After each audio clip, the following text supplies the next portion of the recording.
think we are live. Let me double check. Everything very different. All set up. I think so. There we go. That will do nicely. Apologies. I got very distracted. I don't know if you guys watching the Formula 2 race. Drama at the end. Cordeal spinning from 4th place and then taking out Miney. It was all a bit much at the end of the Formula 2 race there. But we're here to talk about Formula 1, aren't we? Let's discuss it. Let's double check that things are coming through. There we go. I can see people in the chat. Hello, Avil. How's it going? Hello, Damn Dash. Congratulations on moving. Thank you very much. Hello, Rishi. Yeah, this is the new... Well, it's all still a bit up and running. So this probably isn't what it's going to look like forever. In that, like, haven't got a curtain yet. So it's very bright from, like, that side. Probably a bit echoey as well, to be honest. But new studio nonetheless. Can't miss a qualifying session. So just going to have to deal with a few little bits and pieces to begin with. Hello, Liam, mate. Oh, and then I'll just punch my headphone out of my own ear.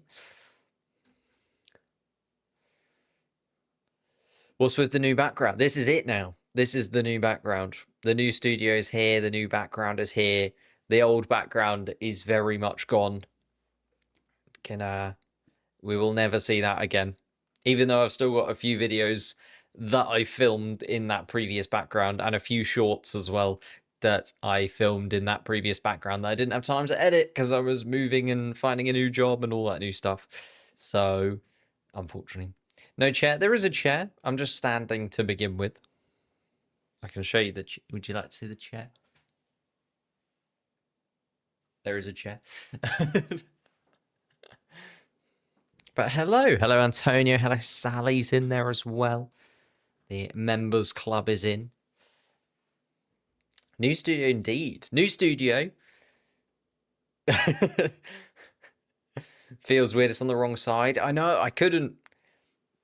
There's a door there. The door is this side now.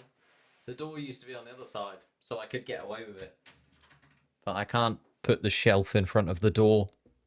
So, you know, you're getting a real insight into the new studio. This will probably all switch around a little bit as well. I've kind of just thrown stuff on there for the sake of it being on there for a moment. Congratulations.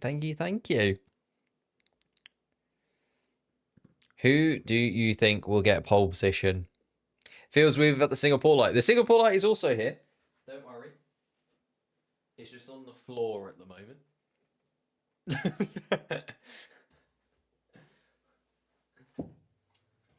So it will go up. It will go up. As I say, it's all work in progress still. We literally got the keys a week ago. Less than. Something like that. Finishing the set of watch along. Yeah, we do need to do that. Soon as, really. When have we got this Silverstone next weekend? Maybe between Silverstone and Belgium? Is Belgium around 13? I think so. Like the light? Yeah, this is well, it's just natural light at the moment. So will look slightly different.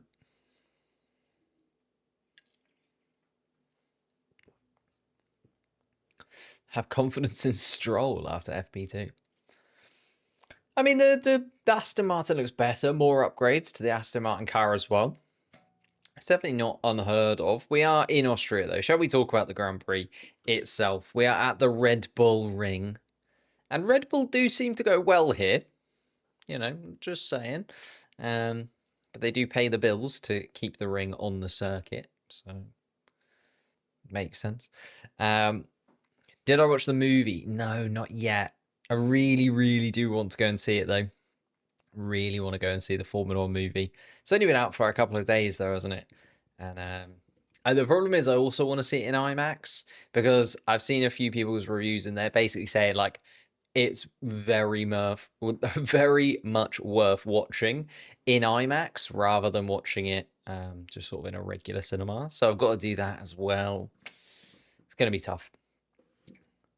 Williams seem to have taken a downgrade. I think the problem with Williams is it's not necessarily a downgrade, but they're just going to stay where they are.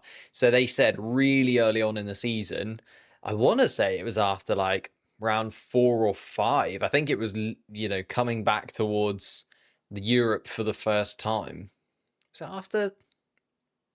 Yeah, I think it was after round 4 where James Vowles literally was like, this is our car. We're not going to upgrade this Williams car and spend any more of our aero time on 2025. So they are all in on 2026 already. So the Williams performance is kind of capped. There'll be little tweaks here and there, they'll optimize various bits and pieces. But in terms of Williams's overall pace, this is it. And therefore, as everyone else continues to bring upgrades and find things, and if they continue to develop, especially the teams that have a bit more money than Williams will continue to develop, that means that Williams will be standing still and everybody will catch up. So I do feel a bit bad for Williams because they've done so well. You look at the Constructors' Championship, they've got a nice gap to the rest of the field. And if this was a normal season where they were continuing to develop in the same way that everyone else was, I imagine they'd be just about able to hold on to 5th place. Like, I don't think it would be, or I think it would be a difficult challenge for them. Don't get me wrong. I think Haas, Racing Bulls, Aston Martin, even Stake Sauber at the minute look like they're going to pick up points consistently. So I do feel a little bit sad that Williams have decided so early on to basically call it a day. But at the same time, you can understand that, right? A lot of the teams are looking towards 2026. I thought Stake would be looking towards 2026 more than they are, but they've brought another couple of upgrades. Like, I don't know why they've committed so much to this 2025 season. Like, I'm happy. It's great to see Nico Hülkenberg in a better car, and he's shown that he's well worthy of scoring points, not just in that Haas last season, but now also in this Stake car. But it does make me wonder why Sauber are still putting so much effort into this year when they know they're becoming Audi next year and it's a very different looking team starting next year. But there you go.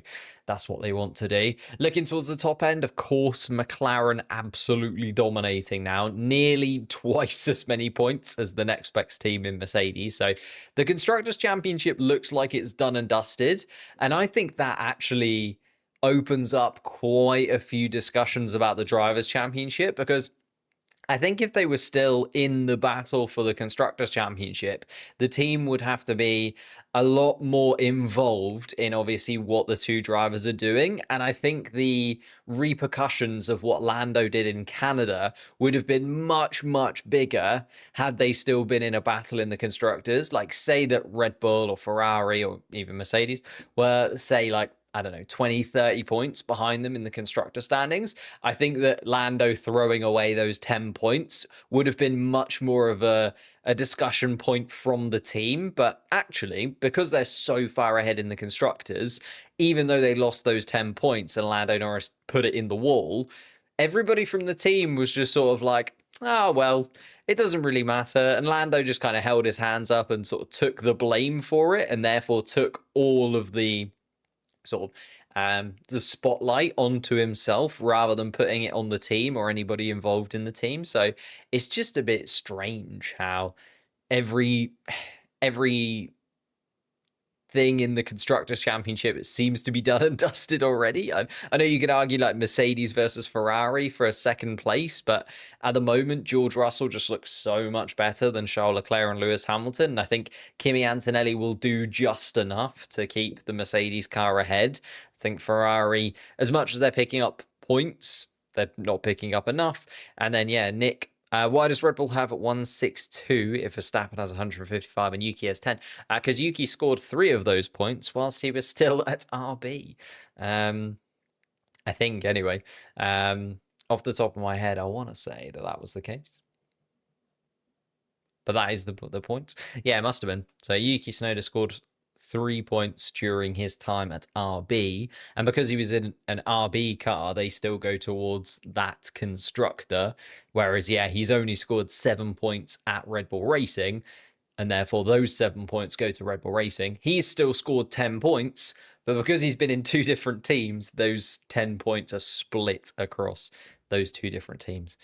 When does qualifying start? In about 20 minutes' time. We're pretty close to the start of the Red Bull Ring, 4 p.m. I think it's going to be super tight, not just because the Red Bull Ring is the shortest track on the calendar. Well, not the shortest in terms of distance, that is Monaco, but it is the shortest in terms of actual track length. Although, and I was going to make a short about this, but I didn't quite get time to do it. The track length for this year, I think the race did a thing on this as well. It increased by 8 meters, even though the track has not changed at all. And I was like, how does that happen? And I know it's only 8 meters, and in a Formula One car, 8 meters just goes by in 0.001 of a second. But at the same time, how does a track length change by 8 meters if the track itself is exactly the same? It does make you wonder, because over the course of 71 laps, which we do have here, I was going to show you it, or is it? We do have 71 laps of Austria to complete. Surely that 8 meters adds up quite a bit. Well, 8 meters over 71 laps. Anyone do 8 times 71 before I type it into this calculator? Oh, and then Spotify opens itself. 8 times 71. So there's an extra 568 meters that they've supposedly got to cover, even though the track is exactly the same. So half a kilometer. Does that play into the factors? Probably not. Do I think we will have a new pole sitter today? Does Kimi Antonelli still count as a new pole sitter? Not that Mercedes are looking great anyway, but new pole sitter, because he did get the sprint pole. So do we count that as a pole position? Are we allowing that as a pole position? Maybe, maybe not. Did I watch the F2 sprint crash? Yeah, that's what I was looking at. Literally, as I was going live, I was like trying to set up the stream, but also watching the end of the Formula 2 race because it was absolute chaos. But I mean, the battle for the top 3 didn't really play out, even though we did see a little battle for second place right at the end there. But then, yeah, spinning from 4th, dropping yourself out of the points, and then taking out 3 competitors behind. I think it was Miney that hit into him first, and then another couple of cars, like just absolute chaos at the end. New background, indeed. Indeed. They added a jump to turn 9. Maybe. Just a little hop, skip, and a jump. Something makes me think Max will DNF on race day. I mean, he had a little bit of a coming together with Lando Norris last year, if you do remember. Lando Norris trying to get that overtake done in the McLaren. Max ended up 5th, Lando ended up DNF, and it was another kind of big point swing, wasn't it? Just the fact that Max always manages to finish even when things go wrong, so... No McLaren support anymore. Oh, because I'm wearing the Mercedes top. No. I'm still a very much McLaren boy. Just found the Mercedes top and put it on for the stream. But yeah, I do feel like it's going to be a bit of a weird one when it comes to qualifying today. I think it's just going to be so incredibly tight. Like, we've seen the fact that it is, you know, as I said, the shortest lap in terms of lap time, and therefore the margins are already incredibly small. I know that it says that there's 11 corners, but there's really only kind of 9 sorry, it says that there's 10 corners, but there's only really 9. Like, turn 2 is not really a turn. And therefore it is not a lot of space for there to sort of be that differentiation between the lap times. I know that in FP3, I don't know if the lap times are still there. Yeah. In FP3, we saw quite a big gap. I don't think it's going to be anywhere near that kind of gap when it comes to the actual qualifying times. Like, as much as Lando and Piastri are right there, I think Verstappen looks okay. We know that Charles Leclerc can put together a lap when he's given a car that he's fairly comfortable with, and he seems fairly happy this weekend. I think Russell and Antonelli will be the two that really struggle. It's going to get warmer and warmer. So during FP3, the track temperature changed by like 9 degrees, getting warmer by 9 degrees, and it's continued to get warmer since then. And we saw last weekend in Canada, when you've got those cooler conditions, the Mercedes car is absolutely perfect. Also prefers those kind of high speed circuits into low speed corners, which you don't really get here. It's very twisty in Austria rather than the sort of chicane and just chicanes, really, isn't it? In Canada, it's like chicane followed by another chicane followed by another chicane. There's quite a few there. So I don't think Russell, as much as he won here last year and he won in Canada, I'm hesitant to say that Mercedes will have too much of a good weekend. And then, yeah, in the midfield, it looks like an absolute shambles, doesn't it? Like, completely unpredictable. Beyond that, you look at sort of Antonelli backwards in the Drivers' Championship. Williams have stopped bringing upgrades, and everybody else around them is bringing upgrades over the next few races. So Alex Albon, 42 points, but Esteban Ocon only 20 points behind. Over the course of the rest of the season, I think Haas will be able to maybe get there. And if Albon can't continue to put in the performances like he has, because everyone starts catching up to the pace of that Williams, I don't think it's done and dusted yet. I think he needs a few more points on the board, does Alex Albon. But then he has been best of the rest of this season by a considerable margin, so it's fair that he is in that position. But then the absolute malaise behind, you've got Ocon, you've got Hadjar, you've got Hulkenberg, you've got Stroll. I feel like Alonso will join that battle. I feel like Sainz will join that battle. Gasly, I'm not so sure about. Tsunoda, you'd hope, would join that battle. Or in fact, you'd hope that Tsunoda would be able to leapfrog that battle, but he's 32 points off Alex Albon and has not scored many points in his first few races with Red Bull. As we were just saying, he's only scored 7 for Red Bull Racing in the 8 races that he's had with the team. So less than a point per Grand Prix for Yuki Tsunoda at the moment. But then what do Red Bull do? You know, what do they achieve if they get rid of Yuki Tsunoda? Not a lot, really, I guess. Praying for Williams. What do I think of Ferrari's pace this weekend? Much better. I think Ferrari will be, well, it's looking like Ferrari will be ahead of Mercedes, but Ferrari this season have been maybe the most unpredictable of that top 4. Like, we were all expecting Ferrari to be properly in the title battle right at the beginning of the season. That's just not happened by any stretch of the imagination. Whether or not they'll be able to do it this weekend. Charles Leclerc, 32 points off George Russell. It's quite a big ask, considering George Russell has been nigh on perfect this season, I would say. I can't pick out a particular race off the top of my head where I think Russell has been devastatingly sort of bad. I suppose you could point out Monaco, but that wasn't his fault. It was a mechanical fault in qualifying, and as soon as you qualify badly in Monaco, that is your weekend done and dusted, isn't it? So Ferrari is a roller coaster of emotions. I think that's, yeah, putting it lightly. They are all over the place when it comes to this season. Hamilton was already talking about the fact that, not that they've given up on this year, he didn't sort of put it that bluntly, but he did say that he's very much focused on getting things sorted behind the scenes so that he feels more comfortable inside of the Ferrari team and feels prepared for 2026. So Hamilton is already looking at next year, and we're not even halfway through his first season with Ferrari. So that gives you a little bit of a hint as to how Lewis Hamilton is feeling about his opening stint with the Ferrari team. I think it's good that he's now ahead of Antonelli, at least at Mercedes. Like, I think if Lewis Hamilton finishes behind Kimi Antonelli in the standings, that could be a pretty bad look for him. Although Kimi Antonelli did get pretty unlucky in that triple header, you know, Imola, Monaco, Spain, should have been a lot more points for Kimi Antonelli than it was. I know that there was couple of races that weren't his fault at all, one race that was his fault, I guess, but all 3 of those races went pretty much as bad as they could possibly go. So Kimi Antonelli, yeah, should probably have more points on the board. keep an eye on that battle as it progresses.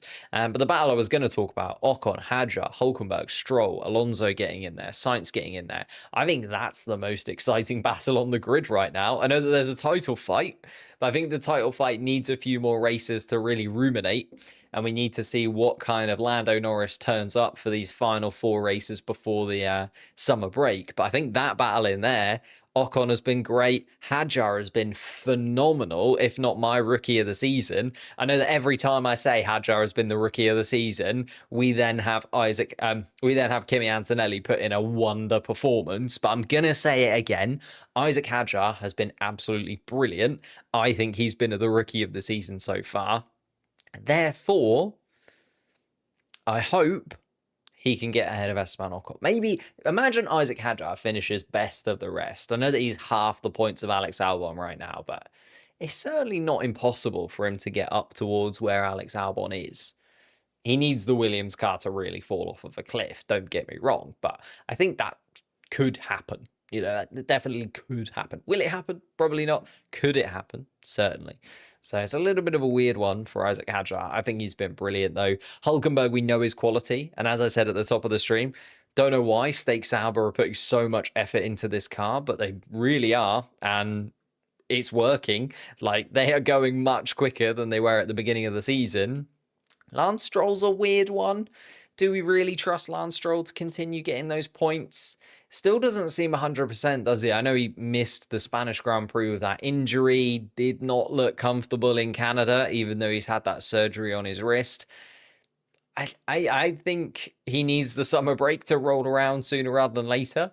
We've got 4 more this Grand Prix in Austria and then 3 more Grand Prix before that summer break. But I think Lance Stroll has already shown that he needs that summer break beforehand. Carlos Sainz, 13 points.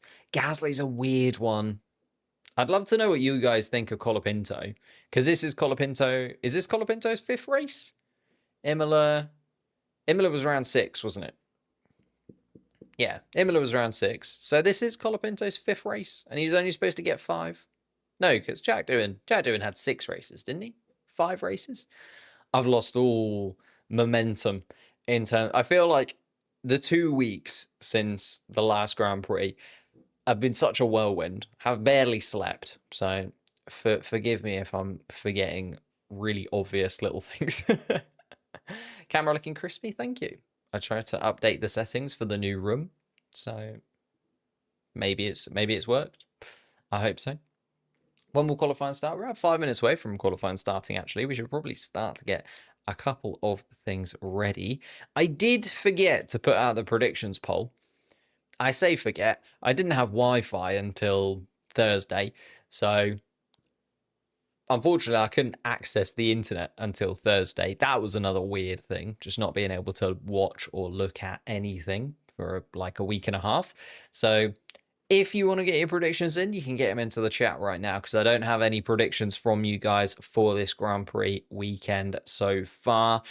If I had to predict them myself, I do think Lando Norris might win this one.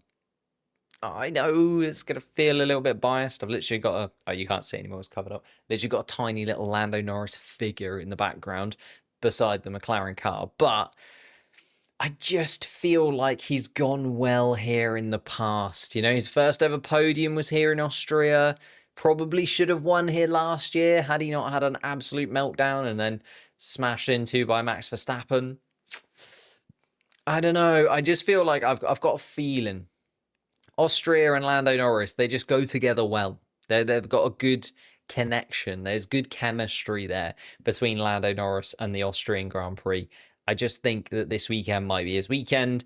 Therefore, I'm going to put Oscar Piastri just behind in second, would be my prediction. And then, as I said before, Max Verstappen and Red Bull, they go well here. It's the Red Bull ring. You know, it's their own track. You'd think that they'd be pretty decent at it.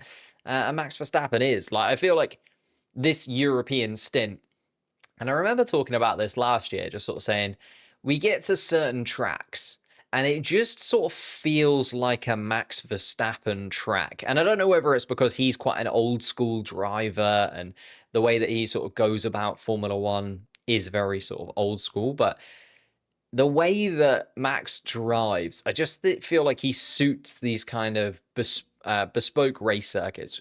Like, rather than the street circuits and some of the newer tracks on the calendar, like I look at Austria, I look at Spa, and I just think they are Max Verstappen tracks. Like, I just expect Max Verstappen to do well there. Like, the Hungaro Ring is another one.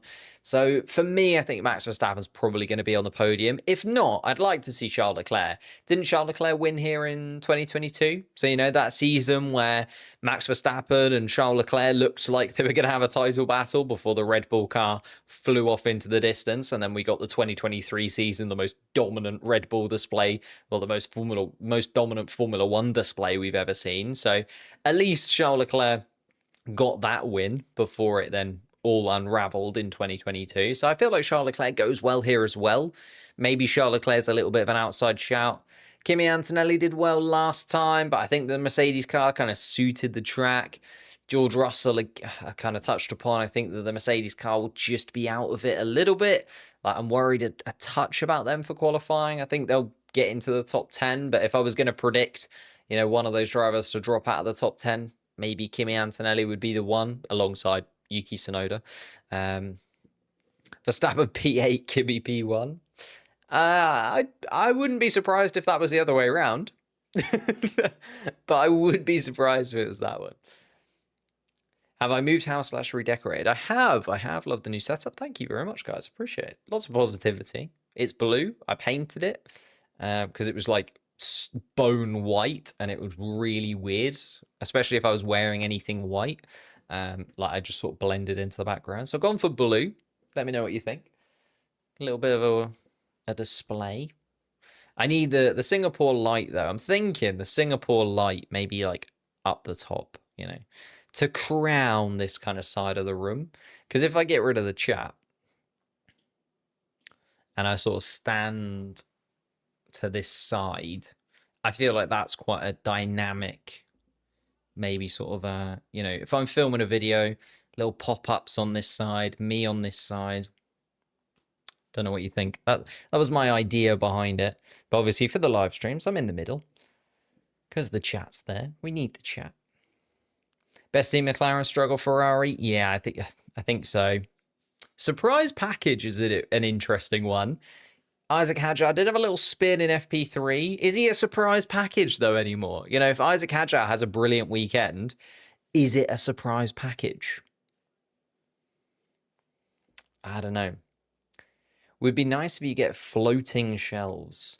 Yeah, but then I have to drill into the wall and things like that. That's a bit beyond me at this point in my life. Maybe one day. Maybe one day. Bortoletto looking very quick. Yeah, it would be nice to get Bortoletto some points on the board, wouldn't it?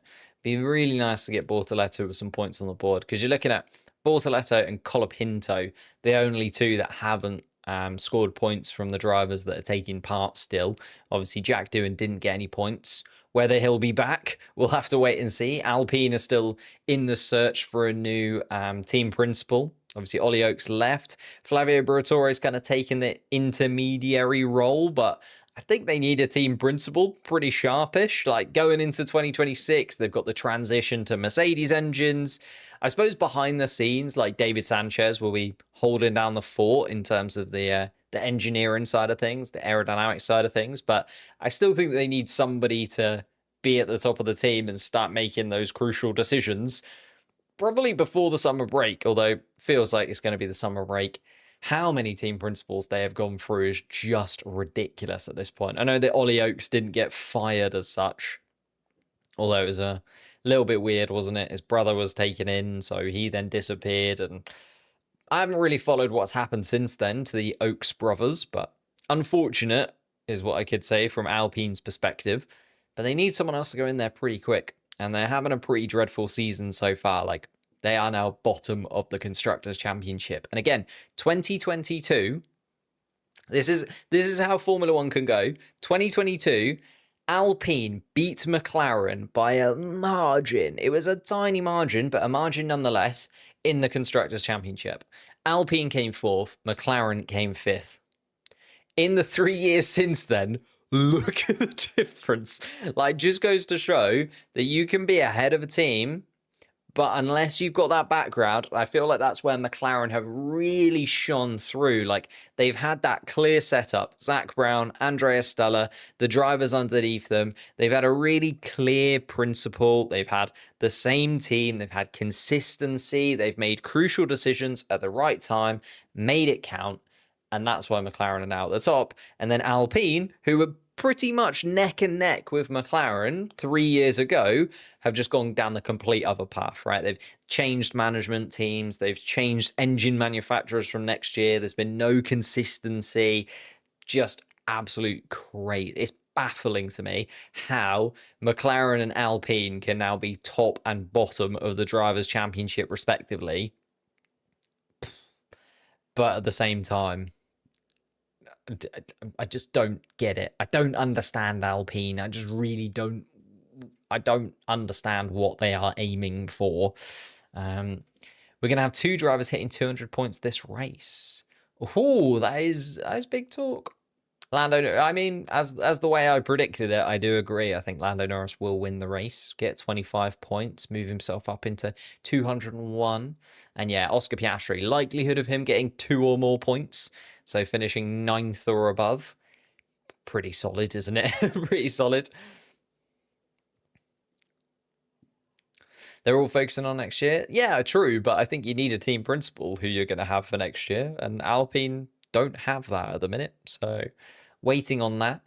We are about to get underway, though. Qualifying is set to get underway momentarily.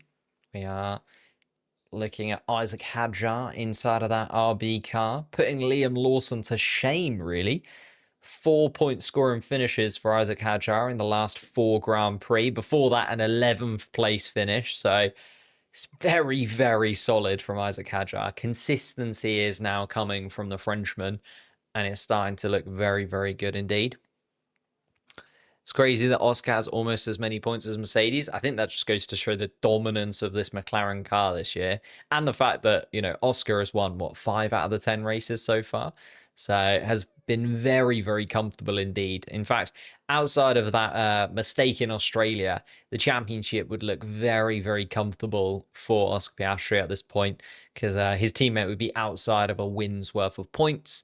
As it stands, 22 points, considering it could have been a lot less than that. What, 12 points after last weekend? 22 points he will absolutely take. Isn't quali starting? It is indeed. There's a little bit of a delay. The track is clear, though. Just waiting and getting ready to go. Yuki Tsunoda, only 1-point scoring finish. And that's the thing, right? Isaac Hadjar scored 4-point scoring finishes in the last 5 races and an 11th place. Yuki Tsunoda, 1-point scoring finish. Ouch. In the last 5 races. Just needs something to go his way, does Yuki Tsunoda. Maybe this can be it. Maybe this can be the difference. Sergio Perez winning 5 races in that second Red Bull seat. Did you see the interview that Sergio Perez had recently? He was very open and honest when he talked about the fact that he thinks Red Bull, well, he said he knows Red Bull are actually basically, I've lost the word. He said that Red Bull are not very happy that they let him go. In hindsight. What's that called? I've lost the word. Basically, he was like, Red Bull know that they've made a mistake. And he was sort of gloating about the fact that actually looks like he didn't do too badly, right? Overall. I have to listen to the Dutch national anthem now, just now to cope. How impressive has Nico been this year? I think very. He's also just been very opportunistic. Regretting. Thank you, Zone 6447. Goodness gracious me, that word just completely went. Yeah, regret. Regrets. Yeah, they regret getting rid of Sergio Perez because it didn't work with Liam Lawson. Not that they gave Liam Lawson very long, but Liam Lawson was absolutely tragically slow in his 2 races. And then Yuki Tsunoda hasn't been much better. 7 points so far this season for Yuki Tsunoda and hasn't really looked to trouble the top 7 at all, really. You know, you look at that Norris, Piastri, Verstappen, Leclerc, Hamilton, Russell, Antonelli, and you think, wow, Tsunoda might be able to battle with Antonelli at the absolute minimum, right? But no, Antonelli has looked light years quicker than Yuki Tsunoda over the last few. And Daily Memist has said to sub to the channel. And he is correct. If you haven't hit that subscribe button, that'd be absolutely amazing. We are just waiting for qualifying to start. We have got the track clear. We're just waiting for it to get underway. There was a little bit of a delay to the end of the Formula 2 race, basically, is why there was a little bit of a delay here. If you didn't watch the F2 race, it was basically a 4-car pile-up on the final lap of the Grand Prix. Or was it the penultimate lap? No, I think it was the final lap of the Grand Prix. There was a 4-car pile-up. So that is why we were just waiting. So the ranking is Red Bull Car 1, V-Carb Car 1, and 2, Red Bull Car 2 is the worst of the 4. At the moment, yeah, well, no, Liam Lawson has not outscored Yuki Tsunoda. No, 4 points to Liam Lawson. So not quite. Although you could say 4 points from Liam Lawson and 3 points from Yuki Tsunoda whilst he was still at RB. That does make 7 points. And then Yuki Tsunoda has scored 7 points. So that second RB seat has scored as many championship points as the second Red Bull seat. Because they both scored 7 points. Just obviously split across 2 different drivers. So yeah, it's not great, is it?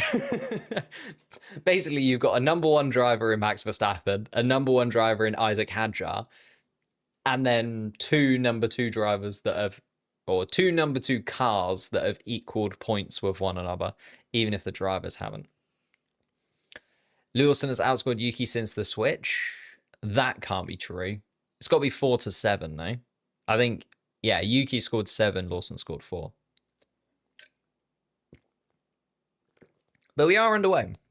Shall we talk about the cars out on track? Alex Albon getting us underway inside of that Williams car. Interesting to see what the Aston Martins will be able to do with the upgrade on that car. Alonso's looked a lot better. Alonso actually scored some points after being so unlucky. You know, finally got a little bit of momentum going in his home Grand Prix in Spain, and now is carrying that momentum forward as Fernando Alonso. So good to see that from him. Hopefully some more points on the cards. Carlos Sainz is then behind. Ocon and Behrman are out on track, and both of the Alpines in Gasly and Colapinto too. I think a lot of the drivers here will be waiting a little bit later just because they will want to save those soft compound tires. I think it was the RB team. Yeah, it was Laurent Mekies talking about saving some soft compound tires earlier on in the weekend and needing those soft compound tires because it is so tight in these qualifying sessions towards the end of each one. So I think we might see quite a few drivers maybe even just go for a 1-lap qualifying here. It's a big gamble if you do, but it does save yourself a set of soft compound tires for Q2 and Q3. So if you've got enough confidence that you're going to be able to get through Q1 comfortably, you know, we sometimes see it from Norris, Verstappen, those kind of drivers right towards the top that they often just go for the 1 run, and if it's safe enough, then it's all good. Usually they go early with that, though. I think we might see teams go a bit later, and traffic is also going to be a big problem here. It's a very small circuit, smallest in terms of time. We know dirty air is really killing the cars this year. That's why it's been so difficult to overtake. Even in a track like Canada, where there are overtaking opportunities, people were still struggling to overtake. So I don't think anybody will want to be in the dirty air of anybody else. But here we are. Albon, Stroll, Sainz. Ocon comes across the line to go top of the timing sheets now. So Esteban Ocon goes up there. In fact, I think that's a little bit delayed. I'm just going to change that for myself. Apologies if it just freezes for a moment. There we go. Esteban Ocon, a 1-minute 5-second time.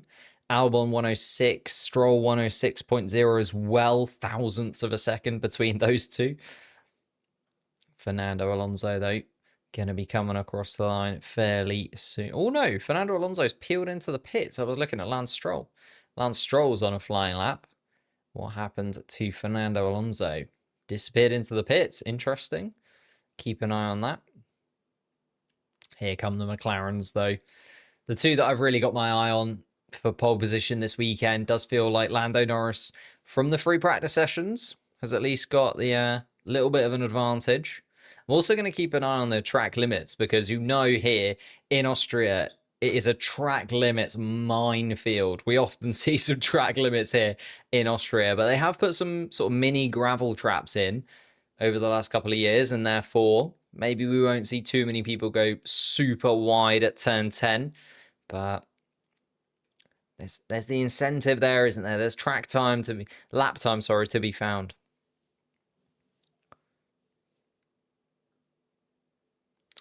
Not a Stroll fan, but most of the time the drivers Aston could replace him with wouldn't be worth it. Yeah, they talked about this before. I think Otmar, was it? Might have been Otmar's podcast. He was talking about it, and the fact that Stroll does get quite a hard time, I think, just because he has minus personality. But actually, he's outside of the car, seems very dedicated. But maybe Otmar, talking it up a little bit. Maybe he wants to go back to Aston Martin at some point in the future. Hulkenberg goes to the top of the timing sheets. Bortoleto third as well. Finally displaces Ocon. Still a 1 minute 5 seconds though. So those track times are going to come down pretty significantly. Ollie Behrman, the slowest of the drivers so far to have put a lap time in. Lance Stroll slotted into 5th place, but I'm looking at Lando Norris and Oscar Piastri. Max Verstappen has just gone quickest of anybody through that first sector with a 16.3.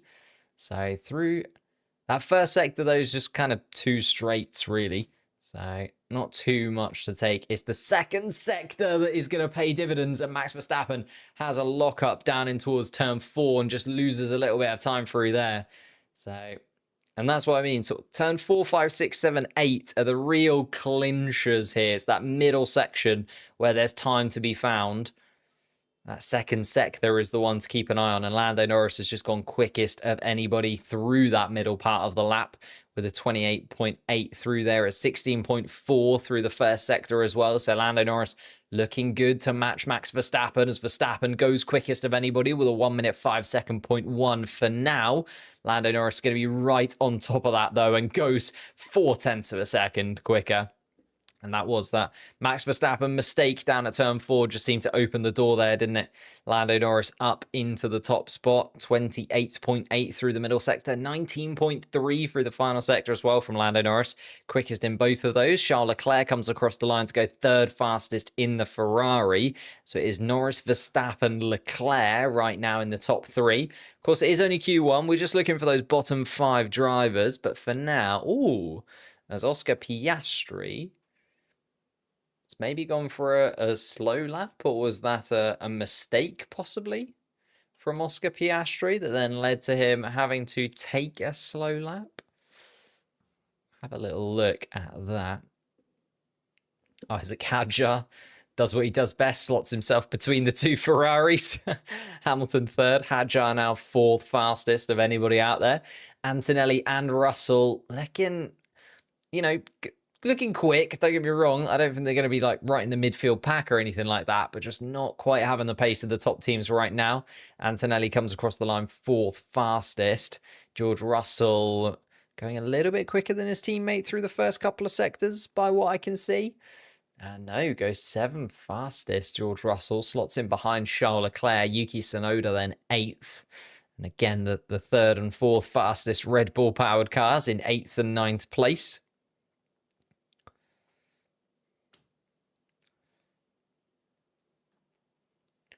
Gasly title challenge in Alpine Mercedes 2026. We will be there. Unfortunately, no. Basically, I think just because they haven't got a team principal right now, it's going to be a tough challenge to win a championship without a team principal. Here we are then. Oscar Piastri and Franco Colapinto, the only two drivers to set a respective lap time. So Lance Stroll, Gasly, and Behrman, the bottom three right now. Oh, Fernando Alonso also making a little mistake through turn 4, just losing the rear end of that Aston Martin. Alex Albon getting a handful of gravel as well. Everybody starting to push it to the limits. You can see Albon only 13th fastest, so trying to find some extra time, make sure that he is safer than he is right now, especially considering Oscar is likely to jump out of that bottom 5, if not Franco Colapinto. Oscar knocked out in Q1. A little bit early to call it yet. A mistake from Oscar. I think he just backed out of that lap. Basically, looks like he completely just dropped it. Is improving though. It's an okay middle sector from Piastri. I think, you know, the fact that he's now scrubbed these tyres a little bit more than he would have wanted to. I don't think Piastri's in any real danger, but it would be interesting to see where he slots in. Second place. There you go. 3 tenths. I was looking at his middle sector and I was going, maybe, maybe not. No, yeah. Pretty solid from Oscar Piastri, that, isn't it? Slots into second fastest behind his teammate Lando Norris. Verstappen then third, Hamilton fourth, Antonelli fifth. Pierre Gasly comes across the line to improve on his time. He goes sixth fastest inside of the Alpine car. So that then leaves Bortoleto, Albon, Behrman, Alonso, and Sainz in the bottom 5. Both of the Williamses down in that bottom 5. Saw the F1 movie this morning and finally got some internet. But that is a brilliant Saturday. In fact, like, I'm half debating, is there a possibility that I could go and see the F1 movie tonight? It's an interesting thought that I hadn't thought about until literally just that moment. Did I move? I did. Welcome to the new setup. This is it. It's blue. Gonna have to get used to blue. Rather than, it's kind of a grey white in the last setup. I can't remember what colour I actually painted it. I think it was like a light grey. Williams returning to heritage. Bring back Nicholas Latifi.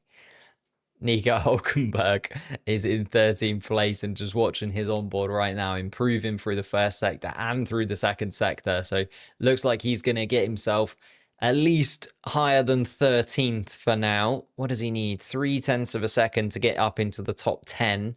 And that would be very, very solid because he needs to get himself safe. Gabriel Bortoleto, his teammate, currently not safe. Oh, and it's a poor final sector from Hulkenberg. Leaves him 13th fastest overall. Here comes Sainz and Gabriel Bortoleto across the line. Hoo-hoo! Take a bow. Current Formula 2 champion. The Brazilian is back. Bortoleto up into 5th place. Carlos Sainz and Alex Albon still running around. Is Carlos Sainz on a flying lap? Yeah, he is indeed. Sainz currently on a flying lap. Nico Hulkenberg ahead of him, though, so a little bit of dirty air. Hopefully, for Carlos Sainz's sake, Hulkenberg's far enough ahead that through this twisty bit, it won't matter too much. No, I think it's going to be within touch and distance. That's unfortunate for Carlos Sainz, considering when they were running. Albon has luckily got in front of Bortoleto before getting to turn 4, so he's got a little bit more of a run at it. Carlos Sainz improving his time, though, through the middle sector. He's 3 tenths up on where he was before. Alex Albon has just set the fastest middle sector of anybody. So the tyres are coming towards the Williams cars. Albon absolutely flying. Here he goes again.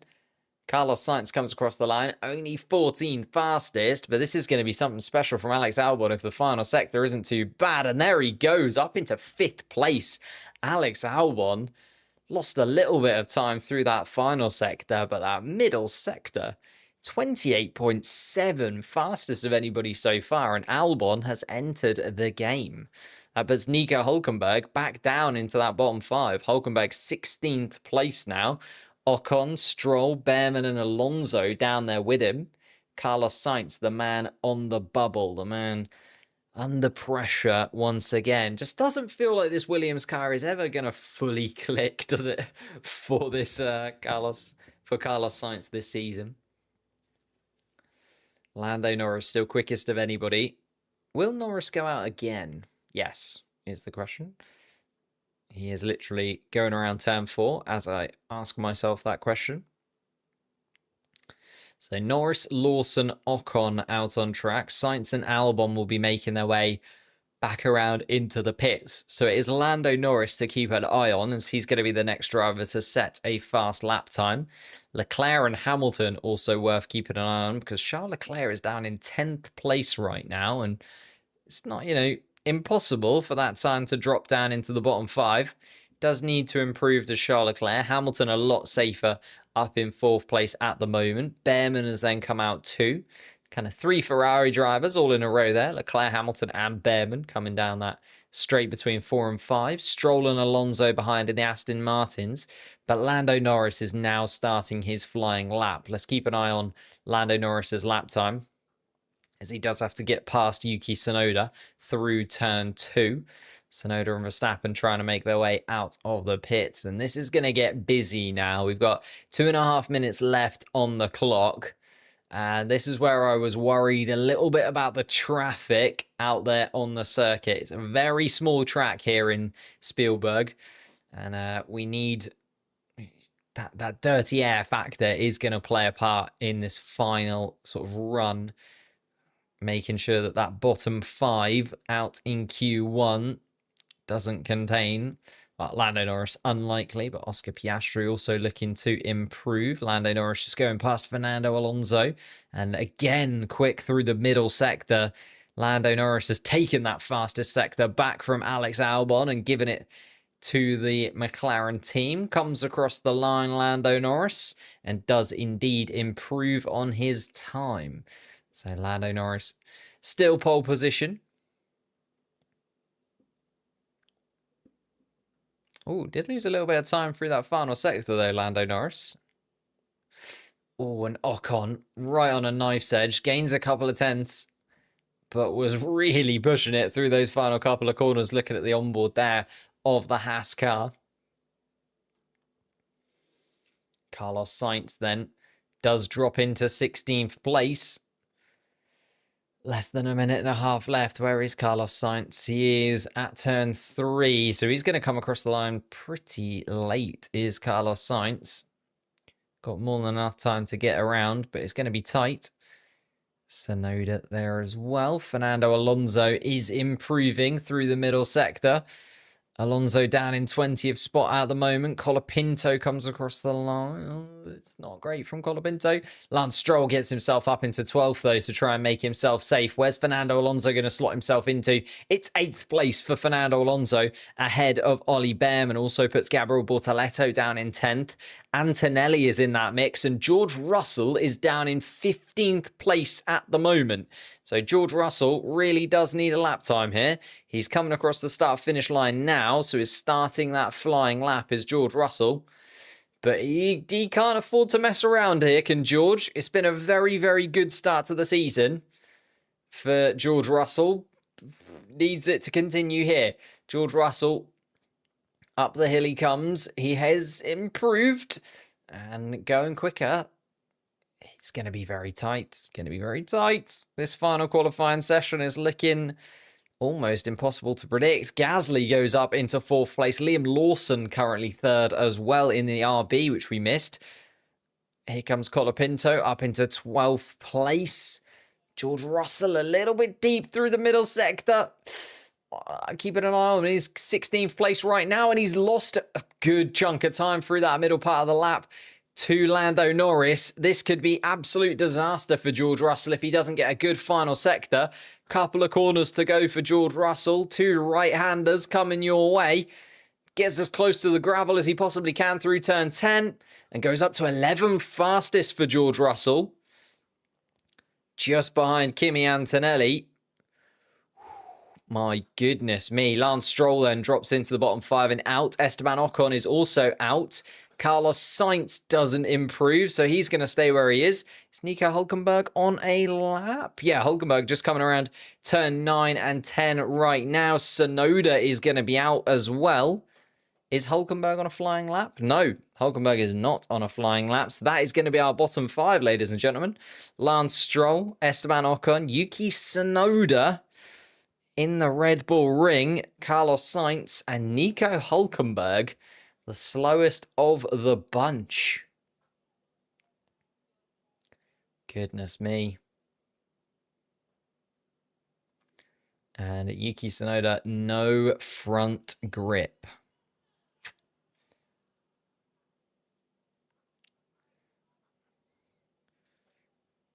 I mean, yeah, he is a quarter of a he's quarter of a second behind his teammate is Yuki Tsunoda, but not good enough. Just goes to show how tight. I know it's a short lap. I know that it's the shortest lap on the calendar, and the lap times are going to be incredibly tight. But that is pretty devastating for Yuki Tsunoda there. Goodness me. Carlos, yeah, just couldn't quite get the lap time together, could Carlos? Like, if you look at it, he's really far adrift. He's 0.3 of a second off of being safe. Colapinto sneaks his way through. Stroll and Ocon will be frustrated. They could have definitely found half a tenth or so, especially Stroll in that Aston Martin, but unfortunate. Carlos Sainz and Nico Hulkenberg absolutely nowhere. Who is RB even going to get? Lindblad? They're running out of options, aren't they? Sergio Perez back. Would Sergio Perez agree to finish the season? They have said that they're going to give Yuki until the end of the year. So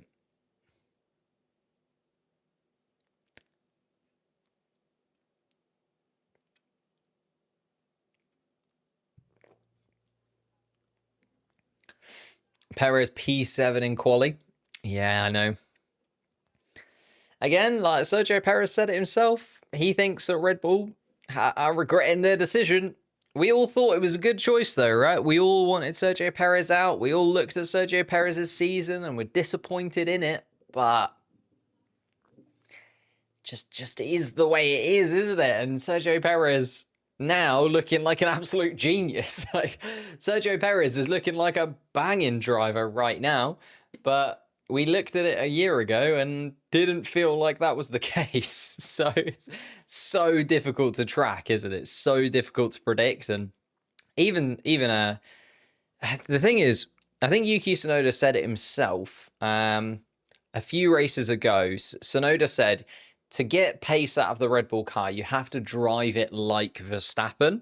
And I think that that's just a big mistake. I feel like if you try and drive that Red Bull car identically to how Max Verstappen drives it, you're just putting yourself in an absolutely horrible position, because the best that you can do is match Max Verstappen. And the likelihood of anybody being able to match Max Verstappen is almost zero. So over the last couple of races, Yuki's been talking about how he's trying to adapt the car now to his style. But that also doesn't seem to be working. So I just don't even know what you can do inside of that Red Bull car. You can try and adapt to the car and drive more like Max, but Max drives in such a sort of one-off niche way that it's almost impossible for anybody to match him. And then you can try and adapt the car to you, but if you adapt the car to you, it just loses all balance, loses all grip, and drives absolutely horribly. So I don't know what Yuki Tsunoda can kind of do next, if you know what I mean. And it's a really difficult scenario that he's put himself in. Ricardo said he's done. Yeah, Ricardo, unlikely. Bottas maybe coming back in. Norris looks rapid this weekend. Hello, Josh, mate. Sneaking in there. He does indeed look rapid this weekend. As I said right at the beginning, if I was going to predict who's going to win, I think it will be Lando Norris. Norris just goes well here in Austria. It's a track that he really does suit. It's a track that's been good for him in the past. I think this is kind of exactly what the doctor ordered for Lando Norris after the disappointment of last weekend, and he'll be so frustrated at himself. Like, he'll be more frustrated than anybody else that he made that mistake and bumped into the back of Oscar Piastri. Of course he will be, but I think this is exactly the kind of track that Lando Norris needs. A track where he knows he's quick, a track where he's delivered well in the past. Okay, yes, last year was disappointing, should have probably won that race, ended up being a DNF, but that is what it is. But his first podium was here. He did really well in the sprint races when they've been here. Like, this is a very Lando Norris track. And therefore, I feel like Lando Norris is going to have a good weekend. Just to see Carlos out in Q1. I'm sorry, Penguin. I am really, really sorry. But yeah, Lance Stroll, Esteban Ocon, Yuki Tsunoda, Carlos Sainz, and Nico Hülkenberg, the 5 drivers out. Nice to see sort of, you know, Behrman and Bortoletto both outdoing their teammates there as well. Because we're getting to that point in the season, 10 races in, we're starting to see now sort of the development of those rookie drivers. We'll definitely be analysing the rookies first half of the year once we get into the summer break. And, you know, these kind of qualifying performances where they quite clearly beat their teammate. In the case of Bortoletto, absolutely smashed their teammate. Qualified 8th there, did Gabriel Bortoletto. They kind of play massively into your favour. And they play massively into the team's thinking for the future. They can look at, oh, okay, this is where we're at. Bortoletto did this here. Bortoletto did that there. Maybe he's the future of the team. You know, Nico Hülkenberg's not getting any younger. Oh, and Laurent Marquis, yeah, talking about the battle that we've got at RB. Lawson versus Hadjar, both of them through. Lawson, yeah, super quick in that session. It's his first time that Lawson's been here in Formula 1. It's crazy, right? Because Lawson's been in and out of the grid over the last 3 seasons. There's still so many tracks that he's never actually driven in Formula 1. And there's still so many tracks that he needs to learn and adapt to, even though it feels like Lawson's been around for ages now. Because he just hasn't had that many races. And I don't know, maybe that's the trap that Red Bull fell into at the beginning of the season. They were like, well, he's been around for a couple of years. But actually, it was 5 races there, 6 races here. He hasn't actually driven many of these circuits. Kimi Antonelli, the number 12, the Mercedes man. Doing well, actually. Very, very impressed with Kimi Antonelli. I don't think he's been as good as Isaac Hadjar, but that's just me. I know there's a bit of a 50-50, I think, across the Formula 1 fan base as to which of those 2 drivers has been Rookie of the Season so far. I don't think Isaac Hadjar was in the mix, though. I think if you ask people at the beginning of the season, 10 races in, who's going to have had the best start to the year out of those 5 rookies, I don't think many people would have picked Isaac Hadjar, but he's absolutely flown. Of course, just missed out on that Formula 2 title to Gabriel Bortoletto last year. I think that got underplayed a touch because Bortoletto was coming in as the Formula 2 champion. People kind of forgot that Isaac Hadjar did take him all the way to the final race of the year. Okay, a little bit of a choke from Isaac Hadjar maybe in the final race, but is what it is.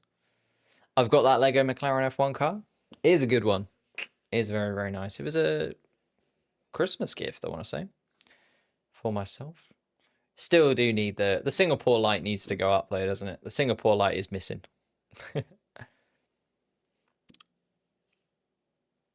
Yeah, exactly, Josh. That's what I mean. Like the 11 races beforehand, you kind of forget that it was just 11 races because it feels like it was, you know, it was across 2 seasons. So this being his first full year in Formula 1 just kind of comes as a shock sometimes. And you go to a track that is so synonymous, right? Austria, we come here every year. We sometimes have sprint races here. Like Austria is just a full stalwart of the calendar. And then you look and Lawson hasn't actually ever driven an F1 car here. And you're like, oh, how? How has that happened? And then you forget that like Lawson also, you know, whilst he was not in Formula 1 for those races, he wasn't driving in other series either. So it's been a very long time, basically, since Liam Lawson has done a competitive session here in Austria. Because he hasn't been in Formula 2 for a couple of years either. And it's just like, oof. Anyhow, the Ferraris have struck their stuff so far. Leclerc, top of the timing sheets at the moment. A couple of tenths quicker than his teammate Lewis Hamilton. Alex Albon then behind. But everybody else just waiting in the garage, which is why we've been discussing other things.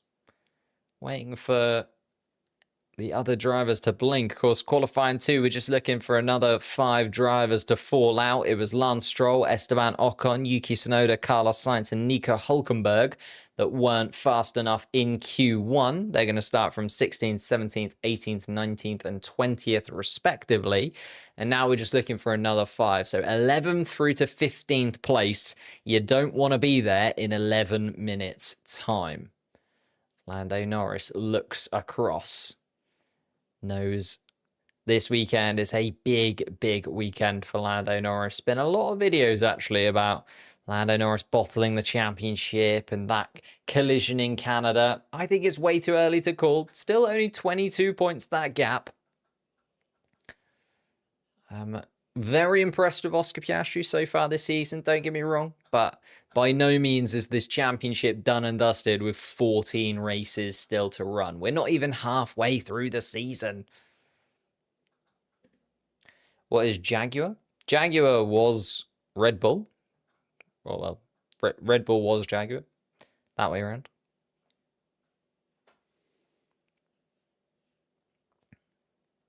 Here we go. We're starting to get some boys out on the track. Isaac Hadjar is going to be next to set a flying lap time. Liam Lawson just behind him. Bortoletto and Behrman.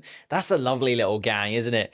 If Gasly wasn't there, we'd have a good chunk of rookies. Hadjar, Lawson, Bortoletto, Behrman, Colapinto, all setting lap times. Bang, bang, bang, bang, bang. So keep an eye on all of those guys coming through. And then we've got a little bit more of a prestigious... The 4-time world champion Max Verstappen behind Colapinto. 2-time world champion Fernando Alonso behind that. Kimi Antonelli, future world champion. Can we say that? Can we start to discuss? Antonelli feels like the kind of driver. He's giving me Piastri vibes. You know, Piastri came through a few years ago. It was like, okay, yeah, this feels like the real deal. Antonelli does give me those sparks of like, there's a bit of pace here, isn't there? The Italian's got something special under those feet. Hadjar, fastest in the middle sector of anybody. He's gone a 10th quicker than Charles Leclerc through that middle sector as well. So looking like Isaac Hadjar might be able to step up. And Liam Lawson then takes that fastest sector from him. So Liam Lawson now up on his teammate. They're going to come across the line pretty swiftly. Isaac Hadjar slots into second place behind Charles Leclerc, but Liam Lawson's looking even quicker than his teammate. Lawson getting it together. Across the line he comes and goes to the top of the timing sheets. If you're a Lawson fan, take a screenshot now. 1 minute, 5 seconds, 0.2, and the fastest man out there at the moment, with 6 drivers having completed their lap. Gabriel Bortoletto slots in behind. Ollie Behrman only goes 6th fastest as well, so not able to get in and amongst it with the RBs and Ferraris at this moment. Max Verstappen going quick through the first sector. Around the second sector he comes. I feel like the second sector is where it really counts, and Max Verstappen is 0.02 of a second off Liam Lawson. George Russell goes quickest through the first sector of anybody up until Oscar Piastri then comes through the first sector to take the top of that timing sheet. Here comes Lando Norris as well. Fernando Alonso coming across the line very soon. Max Verstappen goes to the top of the timing sheet at the moment, though. Here comes Alonso. He's safe for the moment. Drops Colapinto down into that bottom 5. But Norris, Piastri, Antonelli, and Russell to come. Here comes Antonelli. He goes 6th fastest. That puts Bortoletto in the bottom 5. Here comes George Russell, who was looking rapid throughout the lap. Goes 3rd fastest. Behind Liam Lawson does George Russell, but puts Fernando Alonso into the bottom 5. And Behrman and Albon are surely going to drop in there as Oscar Piastri comes across the line to go fastest of anybody by a considerable margin as well. Half a second quicker than Max Verstappen. That is quite a lot of time that Max Verstappen needs to be finding. And here comes Lando Norris. Quicker than his teammate in the middle sector, quicker than his teammate in the final sector, and quicker than his teammate overall. Lando Norris once again goes to the top of the timing sheets for now. I don't understand what S1, S2, S3 is. Oh, I see. So the lap is split up into 3 portions. The lap is split up into 3 sectors, effectively. So you get 3 parts of the lap. And looking at those sector times, you can kind of judge, oh, okay, if they're quick through the first sector, quick through the second sector, then they'll probably have a good overall lap time. So it just breaks up the lap. It's basically like a mini lap within the lap. They do 3 sectors within the lap. Piastri on fire. Couple of, well, a tenth and a half off of his teammate right now. Max Verstappen, 5th fastest at the moment. Both of the Ferraris improved. Charles Leclerc went 3rd. Hamilton went 4th. Does feel like Leclerc might be there, and Hamilton as well. Oh my goodness me, that was what it was. Hamilton into the grass as he came across the start-finish line. So would have definitely cost him those 0.02 of a second. Oh, and a red flag. I can't see any. Is it the gravel? Ah, there's Lewis Hamilton has spread gravel all over the start-finish straight. So the red flag has come out because there's gravel literally all across the racing line. I was worried there. I was like looking at the cars out on track. I was like, Leclerc, Hamilton, and Albon are still out there, scanning as to which one had maybe made a mistake or put themselves in the wall. But no, it is Lewis Hamilton went across the grass on the outside of turn 10. So he is now, the stewards have now decided actually there's quite a lot of gravel literally on the racing line.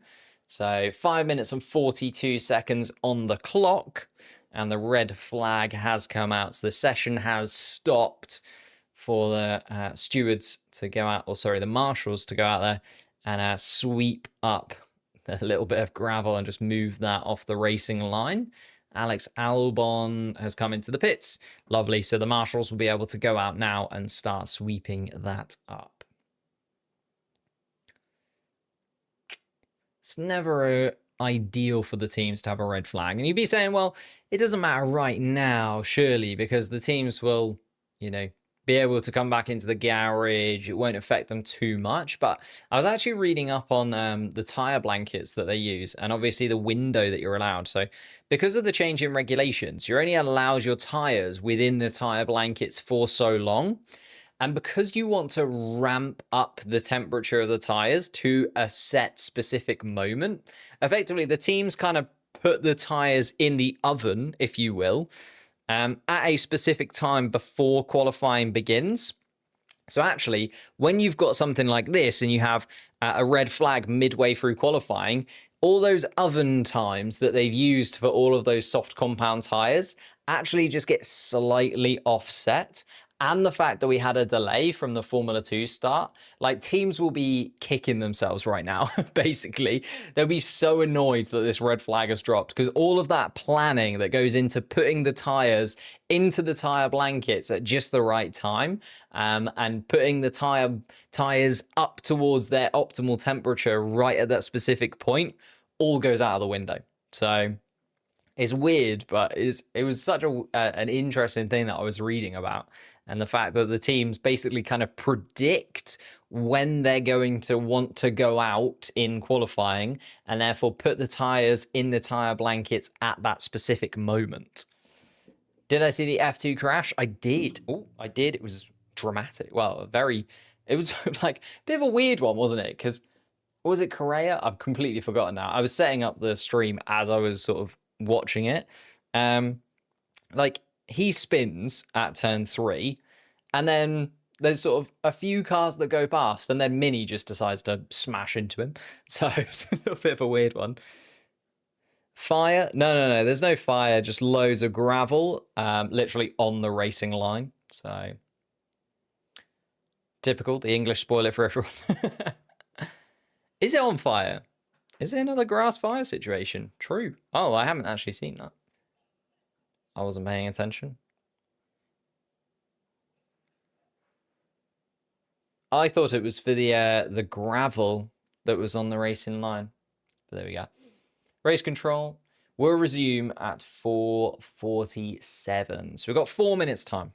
4 minutes time. It's weird that they haven't shown the fire, at least on the stream that I was looking at, but maybe I looked away as it came on. Oh, what's my favorite pole position lap? Max Verstappen's in Monaco. Was it a couple of years ago? Last year? A couple of years ago? That was pretty special. No, it kind of been last year because Leclerc won. A couple of years ago, Max Verstappen in Monaco. Do really like that one. Just because he was sort of wall banging to get the extra bit of time. So that's kind of up there.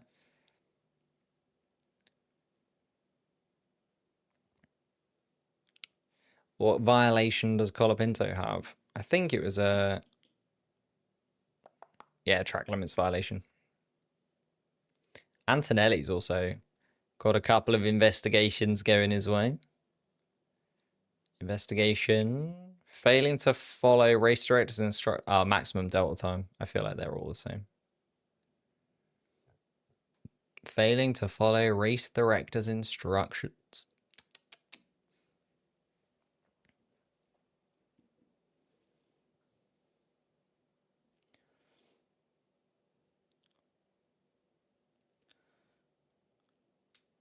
Oh, there you go. It was indeed a small grass fire. There you go. I thought it was the gravel on the racing line. I suppose it gives them time to move the gravel on the racing line as well. But yeah, fire just on the outside of turn 10. So yeah, similar to what we saw in Suzuka. And it does make you wonder, like, are they eventually just going to be able to say, like, deal with this? Right? Are they eventually just going to be able to maybe, you know, change the skid blocks so that they don't spark as much? Or maybe change this, although they tried swapping out the skid blocks. I think it was Ferrari trialed out a different skid block. Oh, thank you, Sally, for the 5 gifted memberships. That is very, very kind. Thank you, Sally. Appreciate that. Welcome, new subs. Welcome, welcome indeed. That is too kind. Too kind indeed. Of course, if you do subscribe to the channel and you are a member, like Sally is just gifted to 5 people. If you are a member, you do get an extra stream. We do a post-race stream after the Grand Prix where we just kind of have a little chat, watch the podium ceremony, discuss the major talking points of the weekend. It's a little bit more sort of, you know, smaller group, a little bit more discussion, sort of back to back. And lots of additional content coming your way as well because we've finally moved house, as we can see. So the channel will be kind of back up and running again. We've got a new job. We've got a new house. The start of the year that threw quite a few spanners in the works. In fact, I think my cogs were more spanners than anything else, but there was quite a few spanners in there.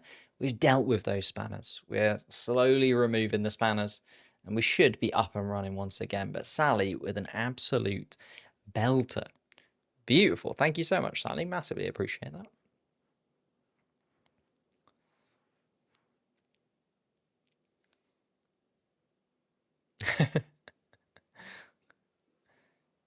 Can someone tell Darth Maul YouTube who crashed? Nobody. Just a red flag for a grass fire. But we are about to get back underway. The red flag has been lifted. And there you go. The lap timer, or sorry, track timer has now started once again. 5 minutes and 30 seconds on the board. Talking of fire, it is getting very warm in here. Don't know about you, but I'm hot.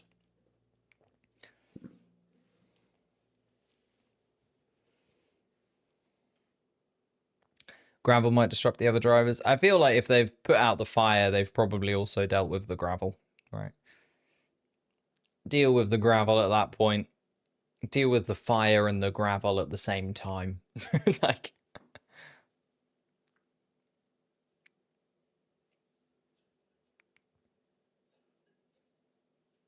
Here we go.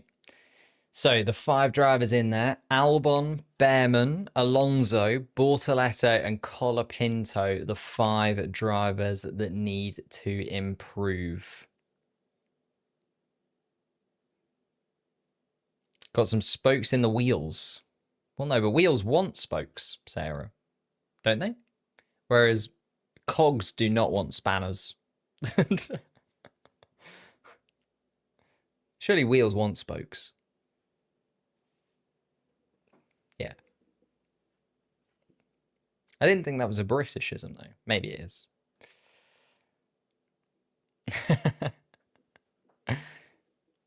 Spanner in the works. Yeah. Unexpected difficulties. So... But here we are then.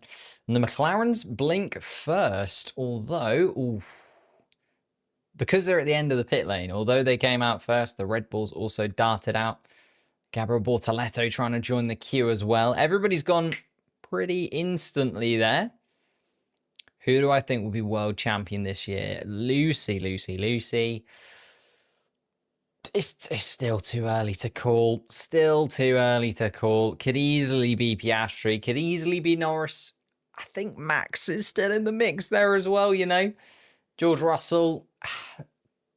I've had a couple of people say George Russell, but I think just because the Mercedes car is still so track dependent, I can't see George Russell being right in there.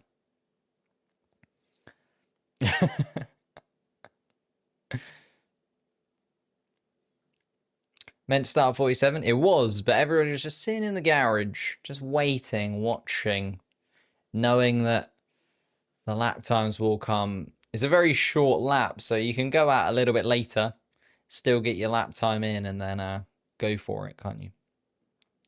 But we are 2.5 minutes, just over, left in the session. Lando Norris still top of the timing sheet right now, but we're really looking at that bottom 5. Albon needs to improve. Behrman, Alonso, Bortoleto, Colapinto are the 5 drivers that are looking for lap time if they're going to be able to get themselves through.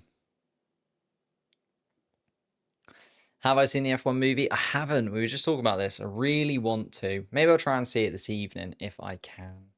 But I know Sarah's seen it. Oh, Sarah's literally just said it. Sarah's seen it.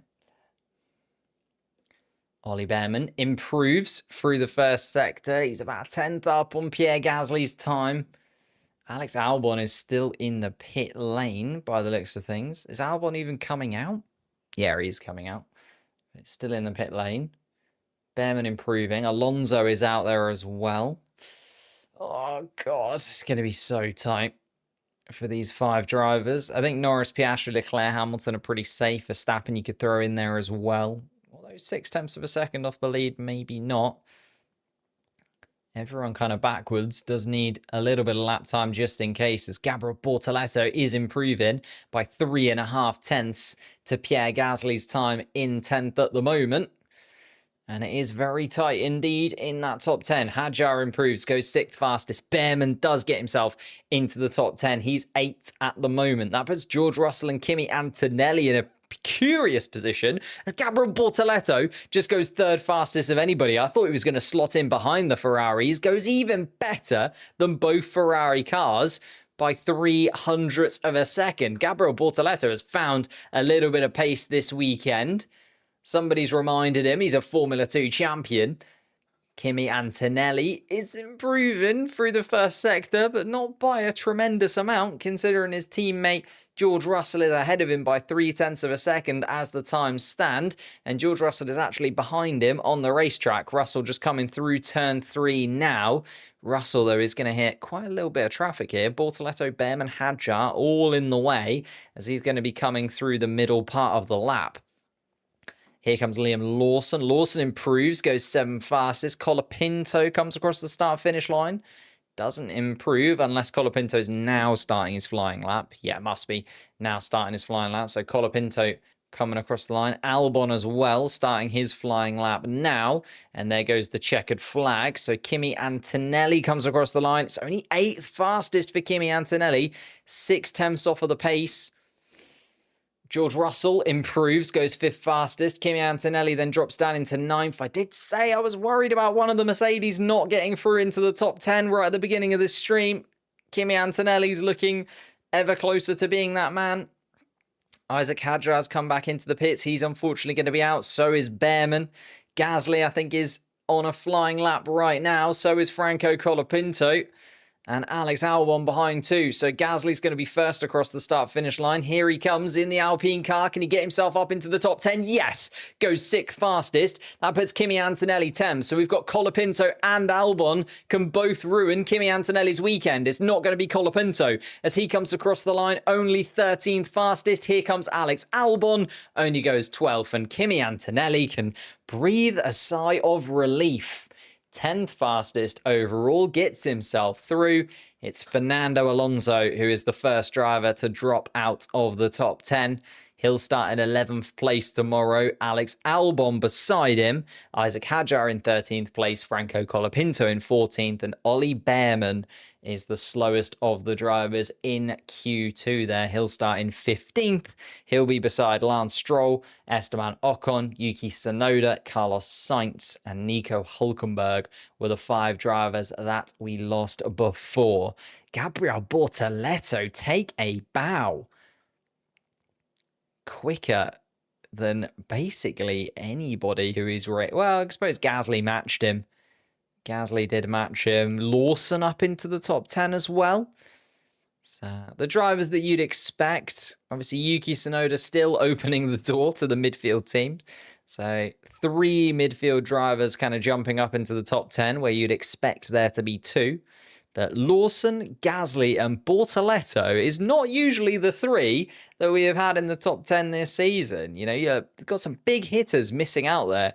Albon's been pretty consistently in the top 10. Hadjar's been pretty consistently in the top 10. Ocon has had a really, really solid start to the season as well. I just think Bortoleto absolutely cooking, as the chat is saying, but Gasly and Lawson also starting to maybe turn their seasons around after having pretty horrible start to the season for Liam Lawson in particular, right? And he deserves, I think, at least something going his way. I do still feel a bit sorry for Liam Lawson in everything that's happened. So I'm glad that he's got himself up there and looking very, very good indeed for you guys if you're Liam Lawson fans. Antonelli, though, 10th place. Here we go, then. What do we think? Remember to like the stream, as Sally's just said. Thank you, Sally. Yeah, do hit the like the stream. Let's see how many likes we are on. I reckon we're doing pretty good today. It looks like the stream's doing some decent numbers beside me. Nearly 1,000 of you watching live in the chat.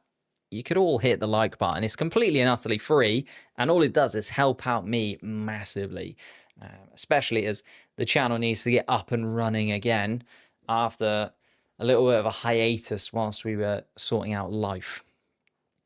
Sad for Yuki. Yeah, it's a bit disappointing. Yuki should be cut last year. Instead, he was moved up.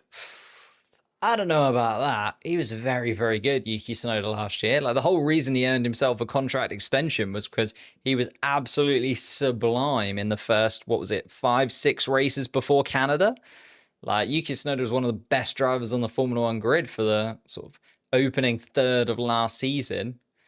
Fell off a little bit. I think the RB car is slightly to blame for that, but I think it was a tough decision when they had to decide between Yuki and Lawson, and then they changed their minds anyway. So it's been a bit of a weird start to the year, unfortunately, for the Red Bull drivers.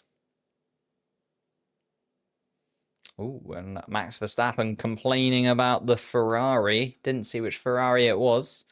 Gabriel Bortoleto, though, on the radio, ecstatic with that lap time. He knows that that is a big, big step in his career. Why the yellow flag? Not sure, actually.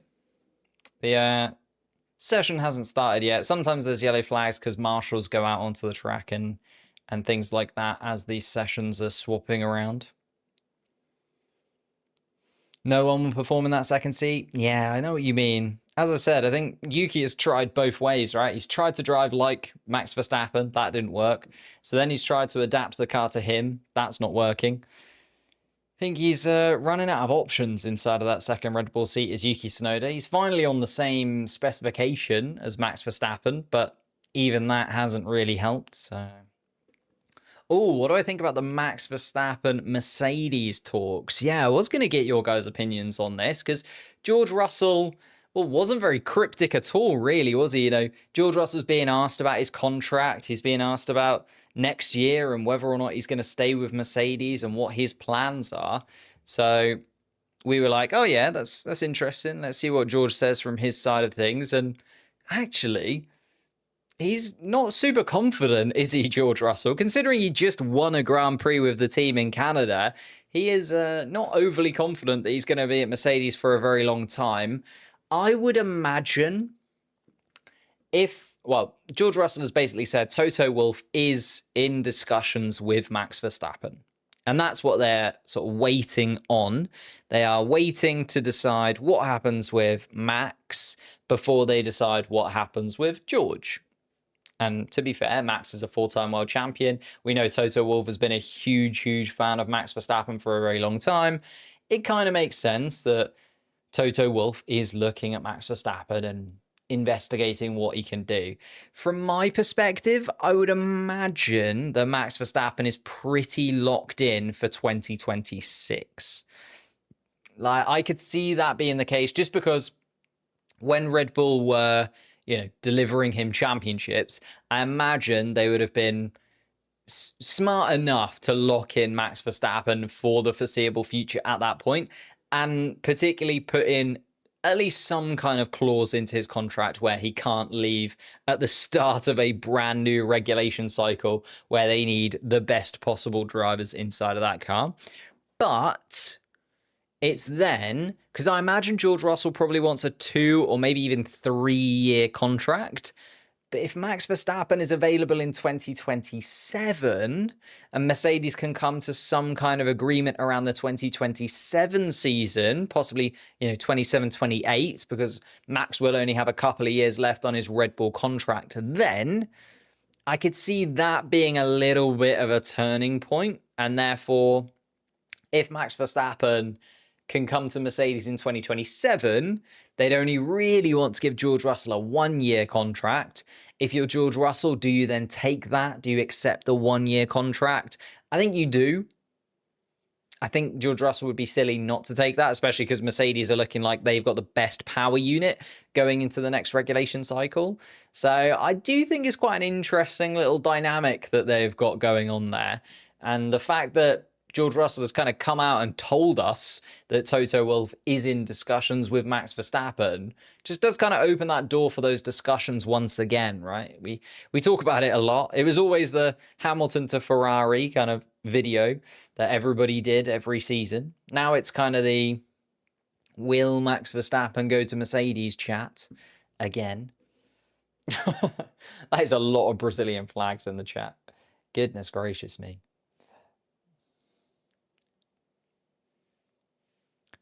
Toto said, George and Kimi are the perfect team, but it's obvious he's interested in having a 4-time world champion. Yeah, that's the thing, right? It's you as a team principal, you're never going to say that your driver is terrible. Okay? Like, Toto Wolff is never going to come out and say Kimi Antonelli and George Russell is a bad driver pairing. Of course not. That's just a terrible thing that he could say at that point in the season. So it's always going to be the case that he's going to say, we've got a good driver lineup. Doesn't matter what that driver lineup is, to be honest. He's always going to come out and say, we've got a good driver lineup. Especially because George Russell has been doing really well this season and Kimi Antonelli's in his first year. But if you can get hold of Max Verstappen, like if I was saying to you right now, you like take all of the take all of that away from it. If you're a team owner, say you're Cadillac right now, right? You are a brand new team coming into 2026, but you can have any choice of driver you want. Like, don't worry about contracts. Don't worry about what's going on. Don't worry about any of the other things behind the scenes.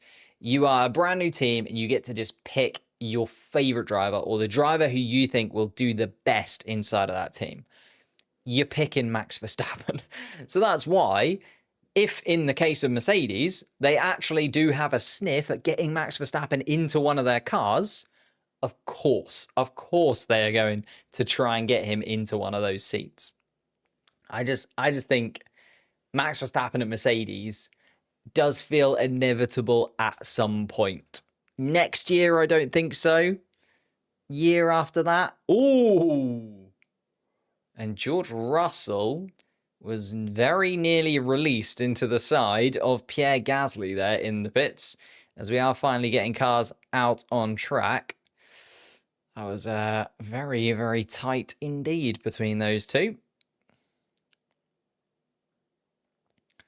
Gasly then out on track first of anybody. 10 minutes, well, nearly 9 minutes on the clock. Lando Norris also making his way out. So Gasly is going to be the first driver to set a flying lap time, but Kimi Antonelli just behind, and then the two drivers we're really keeping an eye on. Oscar Piastri has come out in front of Lando Norris, so that's going to be the interesting one there, isn't it? New sets of soft compound tyres for both. Max Verstappen then behind as well. I don't think Verstappen's out of the shout for possible pole position. Charles Leclerc has also looked pretty swift this weekend. Less so in the qualifying sessions that we've had so far. Thank you for the bless yous in the chat. Appreciate it.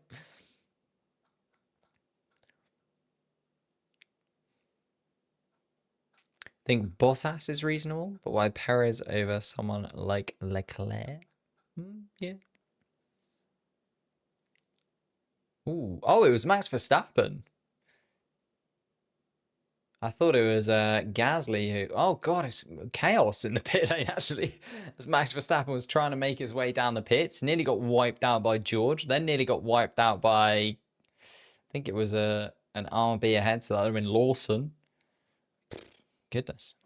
Here we go, then. Piastri. Brand new tyres. Here he goes. Lando Norris just behind, so keep an eye on those two times. Kimi Antonelli quicker than Gasly through the first sector, and actually Antonelli quicker than Piastri. So Piastri slower than the Mercedes through the first sector. What's Lando Norris's first sector time looking like? He is a 10th up. So Lando Norris is a 10th of a second up on Oscar Piastri through the first sector. Piastri needs to make up some time then, coming down through the hills. Turn 5, 6, 7, and 8 are so crucial here. The twisty, difficult part of the circuit. Piastri has gone quickest through that middle part of the lap. Let's see what Lando Norris's middle sector is like in comparison to his teammate. Is quicker once again. So Lando Norris, 2 sectors out of 3. He's quicker than Piastri. It's looking like a done deal right now, unless Piastri can do something sublime in the final sector. It's a 1 minute 4 second 0.5 from Piastri, but it's looking like it's going to be quicker from Lando Norris. He was a 10th of a second up on his teammate through the middle part of the lap and finds 2.5 tenths of a second, which is a lot considering how short this lap is. Lando Norris sets the marker down. Piastri has got some work to do if he wants to get in front of his teammate going into pole position for tomorrow's Grand Prix. Here comes Max Verstappen, 6 tenths of a second off the pace. Still slots into third, but not a sublime time from Verstappen. Here comes Leclerc. Surely will go quicker. Goes quicker than even Piastri. Still 2 tenths of a second off the time, but 6 hundredths of a second, quicker than Piastri there. Charles Leclerc goes second fastest of anybody. And it's those 4 at the top that I was considering for pole position. Lewis Hamilton then also displaces Max Verstappen. Hamilton has entered the discussion pretty significantly. Verstappen then behind, now goes slower than Russell as well. Russell slots into 5th place, drops Verstappen down into 6th. That puts Antonelli 7th. Bortoleto did better than Pierre Gasly by 3 tenths of a second. And Liam Lawson abandoned the lap and is now pulling into the pit lane. So, after the first flying laps from everybody involved, Lando Norris takes provisional pole. Charles Leclerc would be beside him. And it is a McLaren, Ferrari, 1, 2, 3, 4. This is what we were expecting at the beginning of the season, wasn't it? You know, the 2 Ferraris being level pegging with the 2 McLarens. A little bit late in the year for it now, but the team in red are mixing it in with the papayas. George Russell then behind him 5th. I think Verstappen will be very frustrated down in 6th. I think he knows that there's a lot more time to find inside of that Red Bull. Kimi Antonelli then in 7th, as you'd kind of expect him to be, considering the challenges ahead of him. And Bortoleto, best of the rest, Gasly and Lawson slotting in behind. Bortoleto has just found himself, don't know whether it's this track or whether they've found the upgrade that finally clicks with Gabriel, but he is absolutely on it today, isn't he, Bortoleto? Doing a fantastic job inside of that stake Sauber. George Russell. Let's watch him being released. Ooh.